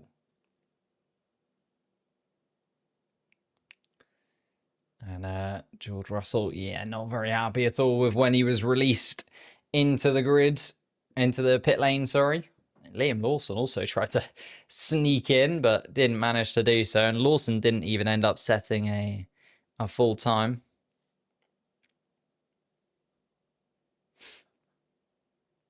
Two temps. Yeah, two temps is huge. Like, Lando Norris has set a massive line in the sand there. Like, that is very, very significant from Lando Norris. Charles Leclerc, 2.5 temps off. Piastri then 0.06 of a second in third spot. Hamilton will be... Can Hamilton get his podium here for Ferrari? That would be such a positive for his season. Russell behind continues to do Russell things, even when the Mercedes car doesn't look amazing. He kind of gets it to where it should be. And Verstappen behind in 6th place surely has more in the tank as the cars are going to come out once again. Here we go then. The final run in. Who is going to be first to get out there? Oh, it's looking like George Russell might be at the front of the pack. Oh no, Verstappen ahead. Gasly comes out first, but let's be honest, Gasly, I think, unlikely to get himself up into pole position anytime soon. But Verstappen has come out a little bit earlier than the rest. Lawson then behind him. George Russell going very slowly indeed. And I think Lewis Hamilton has just had to let Gabriel Bortoleto into the queue. The McLaren cars at the back of this then. Lando Norris watching and waiting. So it's Norris. Antonelli also right at the back of this pack as well. So Antonelli might be last across the start-finish line of anybody. Bortoleto hasn't joined the queue where I thought he was going to. Gasly, Verstappen, Lawson, Russell, Leclerc, Norris, Hamilton, Piastri.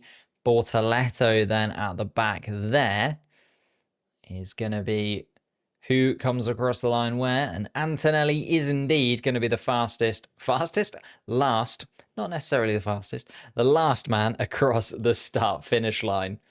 Gasly is going to get us underway then as the Alpine crosses the start-finish line now. Keep an eye on Pierre Gasly's time. He's looking to try and get in front of Gabriel Bortoleto. Needs to find nearly 0.4 of a second to be able to do so, though, inside of that Alpine. So quite the task ahead of Pierre Gasly. Max Verstappen comes across the start-finish line to start his final flying lap of the session.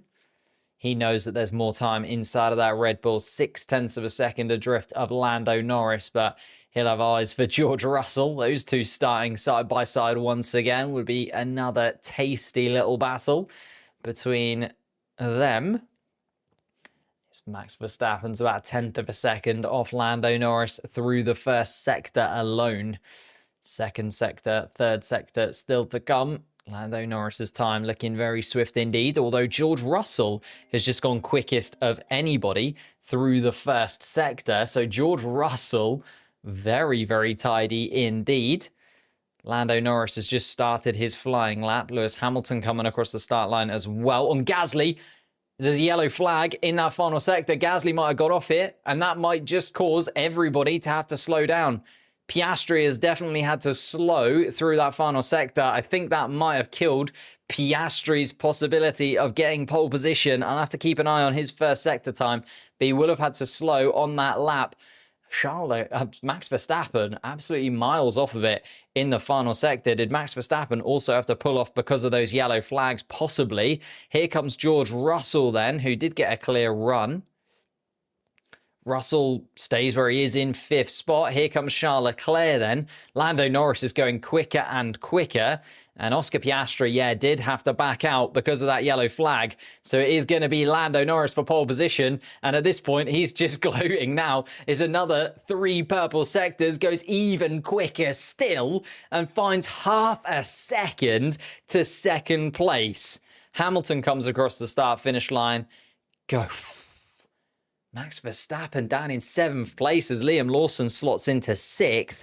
But Gasly going wide at turn 10 just killed so many drivers' laps. Here comes Gabriel Bortoleto then. Bortoleto still in the mix. Antonelli in 8th place at the moment. Can Bortoleto get above Liam Lawson and start best of the rest? Not quite. Goes 8th fastest. Does start in front of Kimi Antonelli, does Gabriel Bortoleto. But Liam Lawson does indeed take that position as the fastest midfield driver. Lando Norris effectively just turning on the afterburners there and sort of showboating inside of that McLaren car. Didn't need to improve that much after Leclerc, Piastri and Hamilton all got slowed. Lando Norris take a bow half a second quicker than the rest of the pack in Austria is a ridiculous amount of lap time to make up. Oh, and yeah, it was a big spin from Gasly, so you can understand why the yellow flags were a waving, because he spun around and then was going very slowly indeed on that start-finish straight. 2 pirouettes from Gasly inside of the Alpine by the looks of things. Does manage to catch it. Just about. And Gasly, yeah, in the middle of that. So Verstappen has to completely pull out of it because the yellow flags are still waving. That is so annoying. That is so annoying that Gasly spun when he did, because so many drivers' lap times just got taken off of them.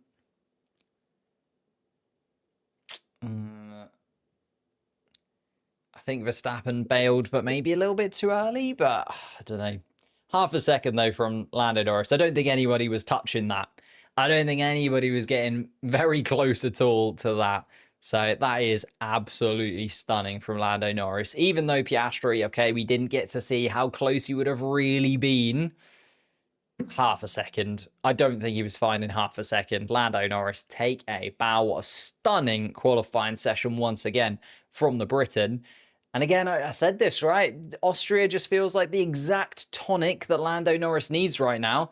After Canada, the disappointment of that, come to a track where you know you're quick, you've got consistency, you've done well here in the past, should have won here last year, picked up podiums here in the past as well. Lando Norris knows Austria. It's a track that really does suit his driving style. And I think tomorrow, he's got to be a favourite for the win. I know that he's just taken pole position. That's pretty easy to say. But even before, has to be top of the sheets. But Charles Leclerc getting in the middle there, just causing Piastri a little bit of a headache when it comes to that Drivers' Championship. Piastri won't mind his teammate winning as long as he's in 2nd place. But any further than that, it's just a little bit frustrating for Piastri.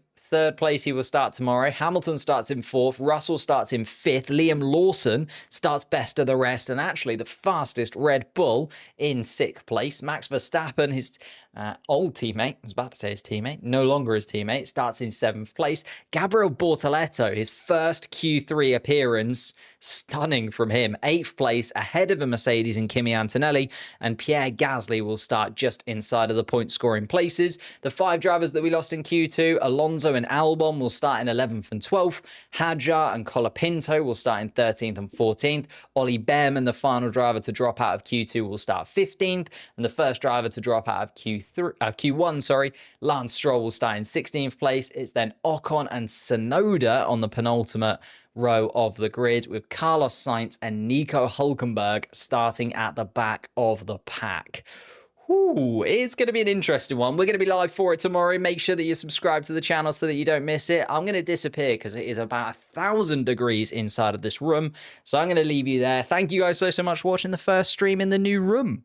It's a little bit different, a little bit echoey. Apologize for that, and apologize for the weird, probably different lighting as various different clouds have come by. But I will see you tomorrow for what is set up to be an absolutely stunning Austrian Grand Prix.